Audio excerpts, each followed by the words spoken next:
Começamos com a pergunta da Denise, do Jockey Clube. Ela pergunta ao pastor o que o Senhor Jesus quis dizer quando ele falou que o profeta não tem honra em sua própria casa ou pátria, pastor. De acordo com o texto indicado para Marcos, capítulo 6, nós lendo do primeiro versículo em diante, diz o texto: partindo Jesus dali, chegou à sua pátria, e os seus discípulos o seguiram. E chegando o sábado, ensinou na sinagoga, e muitos, ouvindo-o, se admiravam, dizendo: de onde lhe vêm estas coisas? Que sabedoria é esta que lhe foi dada? E como se fazem tais maravilhas por suas mãos?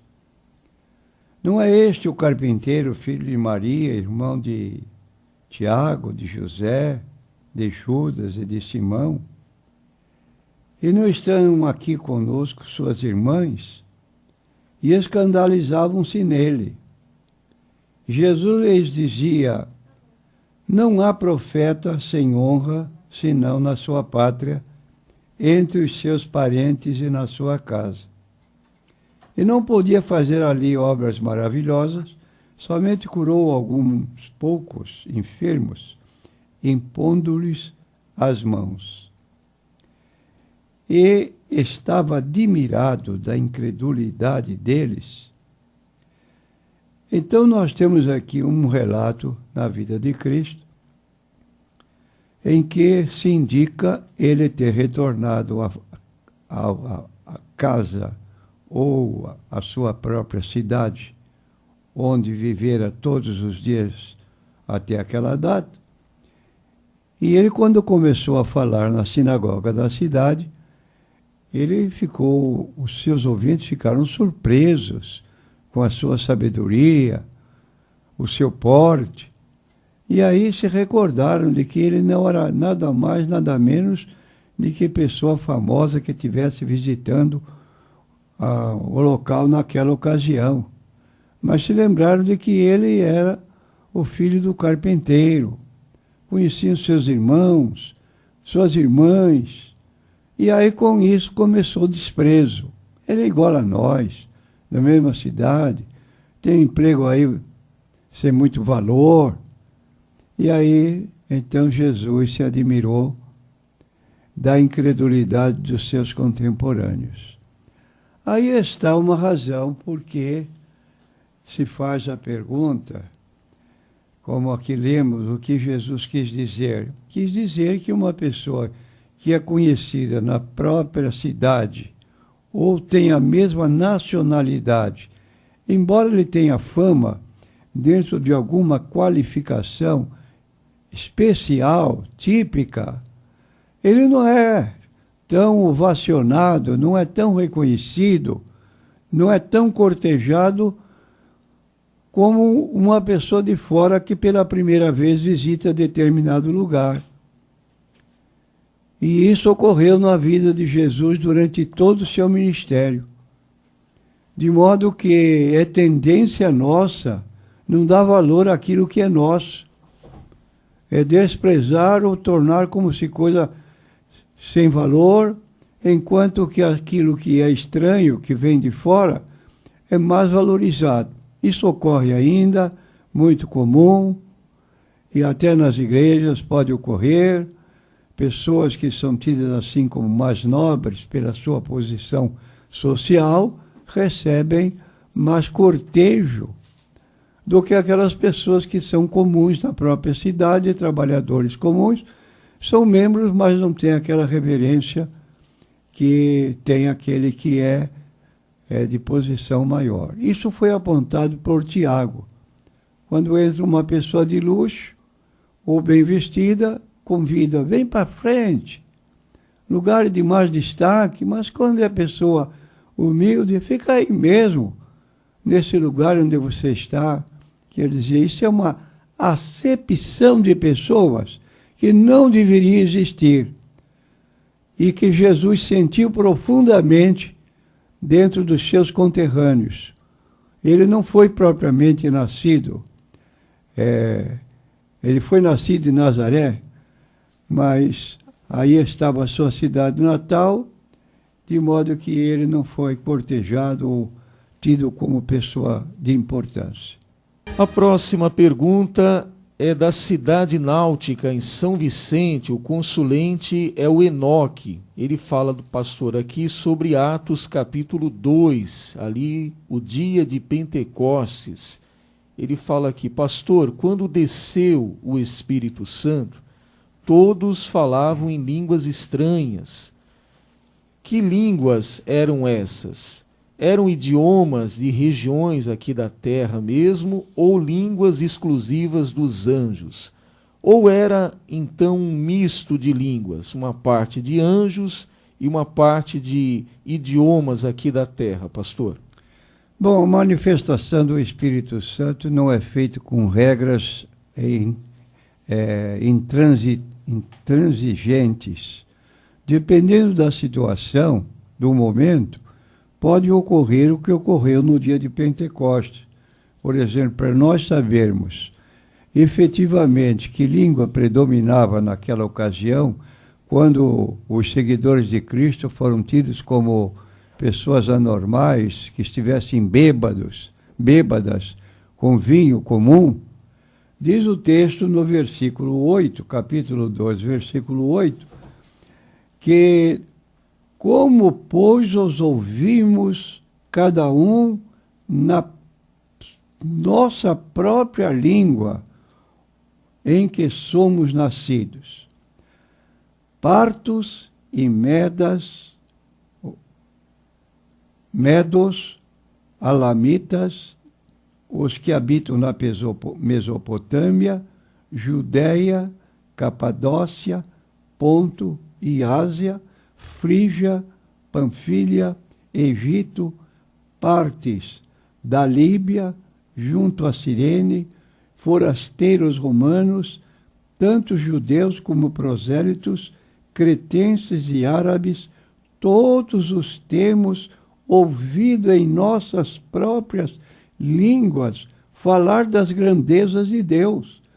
E todos se maravilhavam e estavam suspensos, dizendo uns para os outros: que quer dizer isto? E alguns outros que estavam zombando diziam: estão cheios de mosto. Mosto é um tipo de vinho novo, embriagante. Então usaram essa palavra como se eles estivessem embriagados. Ora, isso pode ocorrer de modo diferente em determinadas ocasiões, e para a prova nós temos aqui no capítulo 14 de 1 Coríntios, o apóstolo Paulo fazendo recomendação à igreja de Corinto, que não sabia como agir quando houvesse manifestação das línguas estranhas. E o apóstolo Paulo foi muito claro e incisivo.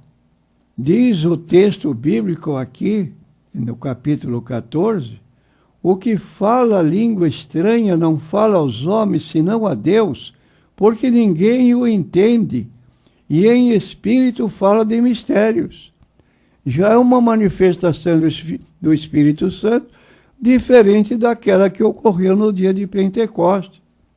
Mas o que profetiza fala aos homens para edificação, exortação e consolação. O que fala a língua estranha edifica-se a si mesmo, mas o que profetiza edifica a igreja. E eu quero que todos vós faleis línguas estranhas, mas muito mais que profetizeis, porque o que profetiza é maior do que o que fala línguas estranhas, a não ser que também interprete para que a igreja receba edificação. E agora ele faz outras considerações. E agora, irmãos, se eu for ter convosco falando línguas estranhas, que vos aproveitaria se vos não falasse ou por meio da revelação, ou da ciência, ou da profecia, ou da doutrina. Da mesma sorte, se as coisas inanimadas que fazem som, seja flauta, seja cítara, não formarem sons distintos, como se conhecerá o que se toca com a flauta ou o que com a cítara? Porque se a trombeta não der sonido, se a trombeta der sonido incerto, quem se preparará para a batalha? Assim também, se com a língua não pronunciarmos palavras bem inteligíveis, como se entenderá o que se diz? Porque estareis como que falando ao ar. Há, por exemplo, tanta espécie de vozes no mundo e nenhuma delas é sem significação. Então ele diz para seguir que, embora ele falasse língua estranha, mais do que todos, ele preferia falar 5 palavras inteligíveis para aquelas pessoas que o ouviam, do que outras, muito mais, para a pessoa que não ouviam, quando estivesse falando língua estrangeira ou língua estranha.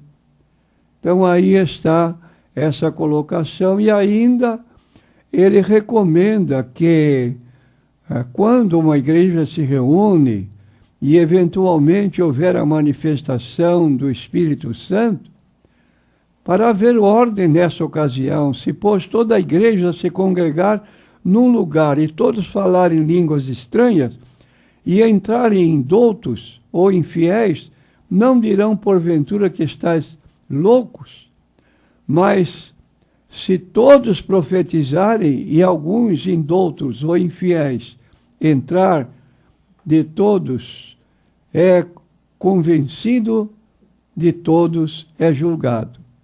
Então aqui Paulo está dando orientações nesse capítulo 14.